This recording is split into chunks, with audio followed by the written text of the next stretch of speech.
ಇತ್ತ ಪಂಚವಟಿಯಲ್ಲಿ ಕರನು ಮರಣ ಹೊಂದಿದ್ದನ್ನು ಶೂರ್ಪನಖಿಯು ನೋಡಿದಳು. ಅವಳ ಎದೆ ಒಡೆದು ಹೋಯಿತು. ಓ ಎಂದು ಅಬ್ಬರಿಸಿಕೊಂಡು ಲಂಕೆಗೆ ಬಂದಳು. ರಾವಣನ ಅರಮನೆಯನ್ನು ಹೊಕ್ಕಳು. ರಾವಣನನ್ನು ನೋಡಿದ ಕೂಡಲೇ ಅವಳಿಗೆ ದುಃಖ ಉಕ್ಕಿ ಬಂತು. ಅಣ್ಣ ಕರನ ನೆನಪಾಯಿತು. ಲಕ್ಷ್ಮಣನು ಕತ್ತರಿಸಿದ ಕಿವಿ ಮೂಗುಗಳು ಅವಳ ಅಭಿಮಾನವನ್ನು ಚುಚ್ಚುತ್ತಿದ್ದವು. ಆಕೆ ಗಟ್ಟಿಯಾಗಿ ಅಳುತ್ತಾ ರಾವಣನ ಸಮೀಪಕ್ಕೆ ಬಂದಳು. ಶೂರ್ಪನಖಿಯು ದುಃಖ, ಕೋಪ, ಅಪಮಾನ, ಛಲಗಳಿಂದ ಕೂಡಿದ್ದಳು. ಅವಳು ರಾವಣನನ್ನು ಕುರಿತು, ಅಣ್ಣ, ನಮಗೆ ಒದಗಿರುವ ಭಯಂಕರ ಪೀಡೆಗಳ ಸಂಗತಿ ನಿನಗೆ ತಿಳಿದಿದೆಯೇ? ನಿನ್ನ ಗಡಿ ಪ್ರದೇಶದಲ್ಲಿನ 14,000 ಸೈನಿಕರನ್ನು ಹುಲ್ಲು ಮಾನವನನ್ನೊಬ್ಬ ನಾಶ ಮಾಡಿರುವುದು ನಿನಗೆ ತಿಳಿದಿರುವುದೇ? ನೀನು ಚಕ್ರವರ್ತಿಯಾಗಿದ್ದೂ ಸಹ ಅವರ ರಕ್ಷಣೆಗಾಗಿ ಏನೊಂದು ಕಾರ್ಯ ಕೈಗೊಳ್ಳದೆ ಕೈಕಟ್ಟಿ ಕುಳಿತಿರುವೆಯಲ್ಲ. ನಿನ್ನ ತಂಗಿಯಾದ ನನ್ನ ಕಿವಿ ಮೂಗುಗಳನ್ನು ಕತ್ತರಿಸಿ ವಿರೂಪಗೊಳಿಸಿರುವುದನ್ನು ನೋಡಿಯೂ ಹೀಗೆ ಸಹಿಸಿಕೊಂಡಿರುವೆ?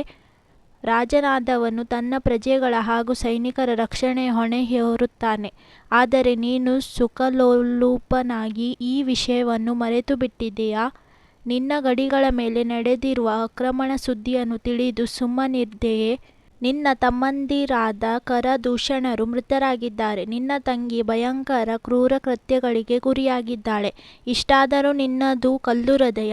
ನಿನ್ನಂಥವನು ರಾಜನಾಗಿದ್ದರೆ ಯಾರಿಗೂ ಉಪಯೋಗವಿಲ್ಲ ಎಂದು ಜರಿದಳು. ರಾವಣನಿಗೆ ಶೂರ್ಪನಖಿಯನ್ನು ನೋಡಿ ದುಃಖವಾಯಿತು. ಅವಳ ಮಾತುಗಳಿಂದ ಚಿಂತೆಯಾಯಿತು. ಅವನಿಗೆ ಇತ್ತ ಸುಮ್ಮನಿರುವಂತೆಯೂ ಇಲ್ಲ, ಅಥವಾ ರಾಮನ ಮೇಲೆ ದಂಡೆತ್ತಿ ಹೋಗುವಂತೆಯೂ ಇಲ್ಲ ಎನ್ನುವಂತಾಯಿತು. ಅಂತರ ಅವನು ಶೂರ್ಪನಖಿ, ಆ ರಾಮನೆಂಬುವವನು ಯಾರು? ಅವನೊಬ್ಬನೇ ಅಷ್ಟೊಂದು ಜನರನ್ನು ಸಂಹರಿಸಲು ಹೇಗೆ ಸಾಧ್ಯವಾಯಿತು? ನಮ್ಮವರೆಲ್ಲ ಕೈಕಾಲುಗಳನ್ನು ಕಳೆದುಕೊಂಡ ಹೆಳವರೋ ಅಥವಾ ಎದೆಯಲ್ಲಿ ಧೈರ್ಯವಿಲ್ಲದ ಪುಕ್ಕರೋ ಜೀವಿಗಳೋ? ಇಲ್ಲದಿದ್ದರೆ ಅಷ್ಟು ಜನರು ಒಟ್ಟಿಗೆ ಸೋಲುವುದು ಹೇಗೆ ಸಾಧ್ಯ ಎಂದು ಕೇಳಿದನು. ಶೂರ್ಪನಖಿಯು, ಅಣ್ಣ, ಶ್ರೀರಾಮನನ್ನು ಸಾಮಾನ್ಯನೆಂದು ಎಣಿಸಬೇಡ. ಆತ ಮಹಾಪರಾಕ್ರಮಿ, ಬಹಳ ಶೂರ.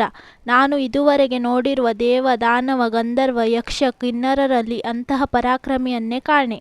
ಅವನು ಅಜಾನುಭಾವ, ಬಹಳ ಸುಂದರನಾಗಿದ್ದಾನೆ. ಅವನ ಆಯುಧ ಒಂದು ಧನುಸ್ಸು ಮಾತ್ರ. ಅವನು ಆ ಧನುಸ್ಸನ್ನು ಜಗ್ಗಿ 100 ಬಾಣಗಳನ್ನು ಒಟ್ಟಿಗೆ ಬಿಡಬಲ್ಲ. ನೋಡುವುದಕ್ಕೆ ಅವನು ಸೌಮ್ಯರೂಪಿ, ಆದರೆ ಯುದ್ಧಕ್ಕೆ ನಿಂತಾಗ ಕ್ರೂರನಂತೆಯೇ ಉಗ್ರನಾಗುತ್ತಾನೆ. ಅವನು ಕರ, ದೂಷಣರು, ತ್ರಿಶಿರ ಎಲ್ಲರನ್ನೂ ಕೊಂದು ಹಾಕಿದನು. 14,000 ರಾಕ್ಷಸರನ್ನು ಒಟ್ಟಿಗೆ ಯಮಲೋಕಕ್ಕೆ ಅಟ್ಟಿದನು. ನಾನು ಹೆಂಗಸದಾದುದರಿಂದ ನನ್ನನ್ನು ಕೊಲ್ಲದೆ ಬಿಟ್ಟನು. ಅಣ್ಣ, ಆ ರಾಮನ ಜೊತೆಯಲ್ಲಿ ಅವನ ಹೆಂಡತಿ ಇದ್ದಾಳೆ. ಅವಳ ಹೆಸರು ಸೀತೆ. ಆಕೆ ಅತ್ಯಂತ ರೂಪವತಿ. ನಾನು ನೋಡಿರುವ ಸ್ತ್ರೀಯರಲ್ಲೇ ಅತ್ಯಂತ ಸೌಂದರ್ಯವತಿ. ಆ ಸುರಸುಂದರಿಯನ್ನು ಅಪಹರಿಸಿ ನಿನಗೆ ಒಪ್ಪಿಸಬೇಕೆಂಬ ಆಸೆಯಿಂದ ಅವರ ಬಳಿಗೆ ಹೋದೆ. ಆದರೆ ಆ ಕ್ರೂರ ಲಕ್ಷ್ಮಣನು ನನ್ನನ್ನು ವಿರೂಪಗೊಳಿಸಿಬಿಟ್ಟನು. ಆಗ ನಾನು ಕರ, ದೂಷಣರ ಮೊರೆ ಹೊಕ್ಕೆ. ಪಾಪ, ಅವನು ರಾಮನಿಗೆ ಆಹುತಿಯಾದನು. ಅಣ್ಣ, ನಿನ್ನಂತಹ ಪರಾಕ್ರಮಿ ತಂಗಿಯಾಗಿಯೂ ನನಗೆ ಈ ದುರ್ಗತಿ ಬಂದಿದೆ ಎಂದು ಪ್ರಲಾಪಿಸಿದಳು. ಅನಂತರ, ಅಣ್ಣ, ನೀನು ಸುಮ್ಮನಿರುವುದು ಸರಿಯಲ್ಲ. ನೀನು ಈಗಲೇ ಪಂಚವಟಿಗೆ ಹೋಗಿ ರಾಮ ಲಕ್ಷ್ಮಣರನ್ನು ಸಂಹರಿಸು. ಸೀತೆಯನ್ನು ಅಪಹರಿಸು. ಆಗ ಮಾತ್ರ ನನಗೆ ಸಮಾಧಾನವಾಗುತ್ತದೆ ಎಂದಳು. ಶೂರ್ಪನಖಿಯ ಮಾತುಗಳನ್ನು ಕೇಳಿ ರಾವಣನ ಆಸೆ ಮತ್ತೆ ಚಿಗುರಿತು. ಹೌದು, ರಾಮ ಲಕ್ಷ್ಮಣರನ್ನು ಕೊಂದು ಸೀತೆಯನ್ನು ತರಲೇಬೇಕು ಎಂದು ನಿಶ್ಚಯಿಸಿದನು. ಯಾರಿಗೂ ತಿಳಿಯದಂತೆ ರಥಶಾಲೆಗೆ ಹೋದನು. ಸೂತನನ್ನು ಕರೆದು ರಥವನ್ನು ಸಜ್ಜುಗೊಳಿಸುವಂತೆ ಆಜ್ಞಾಪಿಸಿದನು. ರಾವಣನ ರಥ ಚಿನ್ನದಿಂದ ಮಾಡಲ್ಪಟ್ಟಿತ್ತು. ಆ ರಥದಲ್ಲಿ ಕುಳಿತು ಇಚ್ಛೆ ಬಂದ ಕಡೆ ಹೋಗಬಹುದಿತ್ತು. ನೆಲಮಾರ್ಗ, ಜಲಮಾರ್ಗ ಮತ್ತು ವಾಯುಮಾರ್ಗದಲ್ಲಿ ತೊಂದರೆಯೇ ಇಲ್ಲದೆ ಸಂಚರಿಸಬಹುದಿತ್ತು. ರಾವಣನು ಆ ರಥವನ್ನೇರಿ ಸಮುದ್ರದ ಕಡೆಗೆ ವೇಗವಾಗಿ ಪ್ರಯಾಣ ಮಾಡಲಾರಂಭಿಸಿದನು. 10 ತಲೆಗಳು 20 ಭುಜಗಳ ಆ ಮಹಾದೈತ್ಯನು ರಥದಲ್ಲಿ ಹೋಗುತ್ತಿದ್ದರೂ ದೊಡ್ಡದೊಂದು ಪರ್ವತವೇ ಮುಂದೆ ಮುಂದೆ ಚಲಿಸುತ್ತಿದ್ದಂತೆ ಭಾಸವಾಗುತ್ತಿತ್ತು. ರಥವು ಸಮುದ್ರ ತೀರಕ್ಕೆ ಬಂತು. ಅದೊಂದು ರಮ್ಯವಾದ ಪ್ರದೇಶ. ಅಲ್ಲಿ ಹಂಸ, ಕ್ರೌಂಚ ಮತ್ತು ಕಾರಂಡವ ಪಕ್ಷಿಗಳು ಸಂಚರಿಸಿದವು. ಮಹರ್ಷಿಗಳು ಅಲ್ಲಲ್ಲಿ ತಪಸ್ಸು ಮಾಡುತ್ತಿದ್ದರು. ದಾರಿಯಲ್ಲಿ ತಿಳಿ ನೀರಿನ ಕೊಳಗಳು ಕಾಣಿಸಿದವು. ಧನ ಧಾನ್ಯಗಳಿಂದ ಸಮೃದ್ಧವಾಗಿದ್ದ ಅನೇಕ ಪಟ್ಟಣಗಳು ಗೋಚರಿಸಿದವು. ಹಾಗೆಯೇ ಮುಂದುವರಿಯುತ್ತಾ ರಾವಣನು ಮಾರೀಚನ ಆಶ್ರಮಕ್ಕೆ ಬಂದ. ಮಾರೀಚ ರಾವಣನನ್ನು ಸ್ವಾಗತಿಸಿ, ರಾವಣೇಶ್ವರ, ಇದೇನು ಮತ್ತೆ ಬಂದೆಯಲ್ಲ? ರಾಜಧಾನಿಯಲ್ಲಿ ಎಲ್ಲರೂ ಸುಖ್ಯವಷ್ಟೇ? ಯಾರಿಗೂ ತೊಂದರೆ ಸಂಭವಿಸಿಲ್ಲ ತಾನೆ ಎಂದು ಕೇಳಿದನು. ರಾವಣನು, ಮಾರೀಚ, ನಾನೀಗ ಒಂದು ತೊಡಕಿನಲ್ಲಿ ಸಿಲುಕಿಕೊಂಡಿರುವೆ. ಜನಸ್ಥಾನದಲ್ಲಿದ್ದ ನನ್ನ ತಮ್ಮಂದಿರು ಕರದೂಷಣರು ಸಹಸ್ರಾರು ರಾಕ್ಷಸರು ರಾಮನೆಂಬುವನಿಂದ ಹತರಾದ ವಿಷಯ ನಿನಗೆ ತಿಳಿಸಿದ್ದನಲ್ಲವೇ?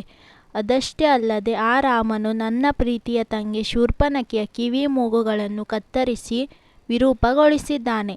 ಇದರಿಂದ ನನಗೆ ಅಗಾಧವಾದ ಸಿಟ್ಟು ಬಂದಿದೆ. ಈ ಘೋರ ಅನ್ಯಾಯಕ್ಕೆ ತಕ್ಕ ಪ್ರತೀಕಾರ ಮಾಡಲು ನಿರ್ಧರಿಸಿದ್ದೇನೆ. ನಾನು ಆ ರಾಮನ ಪತ್ನಿಯನ್ನು ಅಪಹರಿಸಲು ನಿಶ್ಚಯಿಸಿದ್ದೇನೆ. ನೀನು ನನಗೆ ಸಹಾಯ ನೀಡಬೇಕು ಎಂದು ಕೇಳಿದನು. ರಾವಣನ ಮಾತುಗಳನ್ನು ಕೇಳಿ ಮಾರೀಚನು ಭಯಗ್ರಸ್ತನಾದನು. ಅವನ ಬಾಯಿ ಒಣಗಿ ಹೋಯಿತು, ಕೈಕಾಲುಗಳು ತರತರನೆ ನಡುಗಲಾರಂಭಿಸಿತು. ಅವನು ಕೈ ಮುಗಿದುಕೊಂಡು ತೊದಲುತ್ತಾ, ರಾವಣೇಶ್ವರ, ನೀನು ಬಹಳ ಕೋಪದಲ್ಲಿದ್ದೀಯೆ. ಪ್ರತೀಕಾರ ಮಾಡುವ ಹಂಬಲದಲ್ಲಿ ಹುಂಬನಂತೆ ಕಾಣುತ್ತಿದ್ದಿ. ನೀನು ಮಾಡುತ್ತಿರುವ ಕಾರ್ಯವು ಯುಕ್ತವೋ ಅಯುಕ್ತವೋ ಎಂಬುದನ್ನು ನಿರ್ಧರಿಸುವ ಸಂಯಮ ನಿನ್ನಲ್ಲಿಲ್ಲ. ಇದು ಸರಿಯೇ ತಪ್ಪೇ, ಧರ್ಮವೇ ಅಧರ್ಮವೇ ಎಂದು ತೂಗಿ ನೋಡುವ ತಾಳ್ಮೆ ನಿನ್ನಲ್ಲಿಲ್ಲ. ಆದ್ದರಿಂದ ಈಗ ನಾನು ನ್ಯಾಯವಾದ ಮಾತುಗಳನ್ನು ಹೇಳಿದರೂ ಸಹ ಅದು ನಿನ್ನ ಮನಸ್ಸಿಗೆ ಒಪ್ಪಿಗೆಯಾಗದೇ ಇರಬಹುದು. ಆದರೂ ನನ್ನ ಕರ್ತವ್ಯವನ್ನು ನಾನು ಮಾಡುತ್ತೇನೆ. ರಾವಣಾಸುರ, ಪ್ರಿಯವಾದ ಮಾತುಗಳನ್ನಾಡುವ ಅನೇಕರು ಸಿಗುತ್ತಾರೆ. ಪ್ರಿಯವಾದ ಮಾತುಗಳಿಗೆ ಮರಳಾಗುವವರೇ ಹೆಚ್ಚು ಮಂದಿ. ಅಂತಹ ಮಾತುಗಳಿಂದ ನಮಗೆ ನಿಜವಾದ ಒಳ್ಳೆಯದಾಗುವುದೋ ಕೆಟ್ಟದಾಗುವುದೋ ಎಂದು ತಿಳಿಯದಿದ್ದರೂ ಸಹ ಜನರು ಪ್ರಿಯವಾಗಿ ಮಾತನಾಡುವವರನ್ನೇ ಮೆಚ್ಚುತ್ತಾರೆ. ಆದರೆ ಒಳ್ಳೆಯ ಉದ್ದೇಶದಿಂದ ಹೇಳಿದ ಕಹಿಯಾಗಿ ಕಾಣುವ ಹಿತವಚನಗಳು ಜನರಿಗೆ ಹಿತವಾಗುವುದಿಲ್ಲ. ರೋಗಿಗೆ ಹೇಗೆ ಕಹಿ ಔಷಧಿ ರುಚಿಸುವುದಿಲ್ಲವೋ ಹಾಗೆ ಮೂರ್ಖರಿಗೆ ಒಳ್ಳೆಯ ಮಾತುಗಳು ರುಚಿಸುವುದಿಲ್ಲ. ರಾವಣೇಶ್ವರ, ನೀನು ಮೂರ್ಖನಲ್ಲವೆಂದು ನಾನು ಭಾವಿಸಿದ್ದೇನೆ. ನನ್ನ ಮಾತುಗಳನ್ನು ಕೇಳಿದ ನಂತರವಾದರೂ ನೀನು ನ್ಯಾಯ ಮಾರ್ಗದಲ್ಲಿ ನಡೆಯುತ್ತೀಯೆಂದು ಆಶಿಸುತ್ತೇನೆ. ಲಂಕಾಧಿಪತಿ, ನಿನಗೆ ಶ್ರೀರಾಮ ಪ್ರತಾಪ ತಿಳಿಯದು. ನಿನ್ನ ದೂತ ಅಕಂಪನನ್ನು ಅಥವಾ ತಂಗಿ ಶೂರ್ಪನಖಿಯು ತಮ್ಮ ಸ್ವಾರ್ಥಕ್ಕಾಗಿ ಶ್ರೀರಾಮನು ದೌರ್ಜನ್ಯ ನಡೆಸಿರುವನೆಂದು ಹೇಳಿರಬಹುದು. ಆದರೆ ನೀನು ಅದನ್ನು ಪ್ರತ್ಯಕ್ಷವಾಗಿ ನೋಡಿಲ್ಲ. ಅವನೇಕೆ ಆ ರೀತಿ ಮಾಡಿದ ಎಂಬುದು ತಿಳಿದುಕೊಂಡಿಲ್ಲ. ಅವರಿಬ್ಬರು ಹೇಳಿದ ಮಾತನ್ನು ಕೇಳಿದ್ದೆಯಷ್ಟೇ. ಅದರಲ್ಲಿ ಸರಿಯಾದ ಸಂಗತಿ ಎಷ್ಟು, ಉತ್ಕೃಷ್ಟ ಎಷ್ಟು ಎಂಬುದನ್ನು ನೀನು ಪರೀಕ್ಷಿಸಿ ತಿಳಿದುಕೊಂಡಿಲ್ಲ. ಯಾವ ಸಂಗತಿಗೆ ಆಗಲಿ ಪ್ರತ್ಯಕ್ಷವಾಗಿ ನಾವೇ ನೋಡಿದ ಹೊರತು ಇತರರು ಹೇಳಿದುದನ್ನು ಸಂಪೂರ್ಣವಾಗಿ ನಂಬುವ ಹಾಗೆ ಇಲ್ಲ. ಅದಿರಲಿ, ಜನಸ್ಥಾನದಲ್ಲಿದ್ದ ನಿನ್ನ ತಮ್ಮಂದಿರು ಕರದೂಷಣರು ಹಾಗೂ ತ್ರಿಶಿರರನ್ನು 14,000 ಸೈನಿಕರನ್ನು ಶ್ರೀರಾಮನೊಬ್ಬನೇ ಕೊಂದ ಎನ್ನುತ್ತೀಯಲ್ಲ. ಇದರಿಂದಲಾದರೂ ನಿನಗೆ ಬುದ್ಧಿ ಬರಬೇಡವೇ? ಕೇವಲ ಹುಲ್ಲು ಮಾನವ ಎಂದು ನೀನು ಉಪೇಕ್ಷೆ ಮಾಡುವ ವ್ಯಕ್ತಿ ಇಷ್ಟೊಂದು ಜನರನ್ನು ಒಟ್ಟಿಗೆ ಕೊಂದನೆಂದರೆ ಅವನ ಸಾಮರ್ಥ್ಯ ಎಷ್ಟಿರಬಹುದೆಂದು ಯೋಚಿಸಬೇಡವೇ? ದಶಶಿರನೇ, ಶ್ರೀರಾಮನ ವಿಷಯ ನಿನಗೆ ತಿಳಿಯದು. ಆದರೆ ನಾನು ಅವನ ಬಗ್ಗೆ ಬಹಳ ಬಲ್ಲೆ. ಕೇವಲ 14 ವರ್ಷ ವಯಸ್ಸಿನ ಬಾಲಕನಾಗಿದ್ದಾಗಲೇ ಅವನೆಷ್ಟು ವೀರನಾಗಿದ್ದ, ದುಷ್ಟರನ್ನು ಸಂಹರಿಸುವುದರಲ್ಲಿ ಎಷ್ಟು ಉತ್ಸಾಹಿಯಾಗಿದ್ದ ಎಂಬುದನ್ನು ನನ್ನ ಸ್ವಂತ ಅನುಭವದಿಂದ ಬಲ್ಲೆ. ವಿಶ್ವಾಮಿತ್ರ ಮಹರ್ಷಿಗಳ ಯಜ್ಞವನ್ನು ಕೆಡಿಸಲು ಪ್ರಯತ್ನಿಸುತ್ತಿದ್ದ ನನ್ನನ್ನು ಮತ್ತು ಸುಬಾಹುವನ್ನು ಹೇಗೆ ಹೊಡೆದು ಕೆಡವಿದ ಗೊತ್ತೇ? ಅವನ ಒಂದೇ ಬಾಣದಿಂದ ಸುಬಾಹು ಸತ್ತು ಬಿದ್ದ. ನಾನು ದೂರದ ಸಮುದ್ರಕ್ಕೆ ಹೋಗಿ ಬಿದ್ದೆ. ಹಾಗೂ ಹೀಗೂ ಜೀವ ಉಳಿಸಿಕೊಂಡು ಇಲ್ಲಿಗೆ ಬಂದಿದ್ದೇನೆ.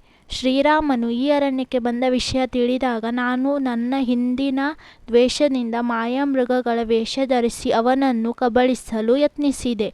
ಆದರೆ ಅವನನ್ನು ದೂರದಿಂದ ನೋಡಿದರೂ ಸಾಕು, ನನ್ನ ಶರೀರ ತರತರ ನಡುಗುತ್ತದೆ. ಅಬ್ಬಬ್ಬ, ಅವನ ಬಿಲ್ಲನ್ನು ನೋಡಿದರೆ ಮೈ ಜುಮ್ಮೆನ್ನುತ್ತದೆ. ರಾವಣ, ಬೇಡ, ನೀನು ಈ ದುಷ್ಟ ಕಾರ್ಯಕ್ಕೆ ಖಂಡಿತ ಕೈ ಹಾಕಬೇಡ. ದಶಕಂಠ, ನೀನು ಸೀತಾದೇವಿಯನ್ನು ಅಪಹರಿಸಬೇಕೆಂದು ಯೋಚಿಸಿದ್ದೀಯೆ. ನಿನಗೆ ಈ ಯೋಚನೆ ಕೇಳಿಕೊಟ್ಟವರು ಯಾರು? ಅವರು ಮಹಾಮೂರ್ಖರಾಗಿರಬೇಕು ಅಥವಾ ನಿನ್ನ ಕಡುವೈರಿಯಾಗಿರಬೇಕು. ನೀನು ಸುಖ ಸಂತೋಷಗಳಿಂದ ನೆಮ್ಮದಿಯಾಗಿರುವುದನ್ನು ಕಂಡು ಅವರಿಗೆ ಹೊಟ್ಟೆಯುರಿಯಾಗಿರಬೇಕು.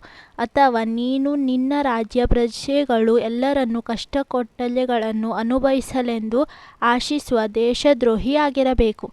ಇಲ್ಲದಿದ್ದರೆ ಇಂತಹ ಕೆಟ್ಟ ಉಪಾಯಗಳನ್ನು ಯಾರೂ ಹೇಳಿಕೊಡುವುದಿಲ್ಲ. ಇದು ದುರದುದ್ದೇಶಪೀಡಿತವಾಗಿದೆ. ನಿನ್ನನ್ನು ಅನ್ಯಾಯ ಮಾರ್ಗಕ್ಕೆ ಕೆಳೆಯಲು ಉಪಾಯ ಇದು. ಇದು ಪಾಪಿಗಳ ಕಾರ್ಯ. ಇತರರ ಕೈಯಿಂದ ಅನ್ಯಾಯ ಅನಾಚಾರಗಳನ್ನು ಮಾಡಿಸುವುದು ಘೋರ ಕೃತ್ಯ. ನೀನು ಇದಕ್ಕೆ ಬಲಿ ಬೀಳಿಸಬೇಡ. ಇಂತಹ ನೀಚ ಬೋಧನೆ ಮಾಡಿರುವವನ್ನು ಸುಮ್ಮನೆ ಬಿಡಬೇಡ. ಅವರಿಗೆ ಮರಣದಂಡನೆ ವಿಧಿಸು. ಶ್ರೀರಾಮನು ಮಹಾಪರಾಕ್ರಮಿ, ಧರ್ಮಿಷ್ಠ, ನೀತಿಯನ್ನು ಬಿಟ್ಟವನಲ್ಲ. ಅಂಥವನಿಗೆ ತೊಂದರೆ ಕೊಡುವುದು ಸರಿಯಲ್ಲ. ನೀನು ಪಾಪ ಕಾರ್ಯ ಮಾಡಬೇಡ. ಅಂತಹ ಕೃತ್ಯಗಳಿಗೆ ನನ್ನನ್ನು ಕರೆಯಲು ಬೇಡ ಎಂದು ಬಿಟ್ಟ. ಮಾರೀಚನ ಮಾತುಗಳನ್ನು ಕೇಳಿ ರಾವಣನಿಗೆ ತಡೆಯಲಾಗದಷ್ಟು ಕೋಪ ಬಂತು. ಮಾರೀಚನೇ ಹೇಳಿದಂತೆ ಅವನು ಬುದ್ಧಿಶೂನ್ಯನಾಗಿದ್ದ. ಅವನಿಗೆ ಈಗ ಇದ್ದ ಒಂದೇ ಒಂದು ಹಂಬಲವೇನೆಂದರೆ ಹೇಗಾದರೂ ಮಾಡಿ ಸೀತಾದೇವಿಯನ್ನು ಪಡೆಯುವುದು.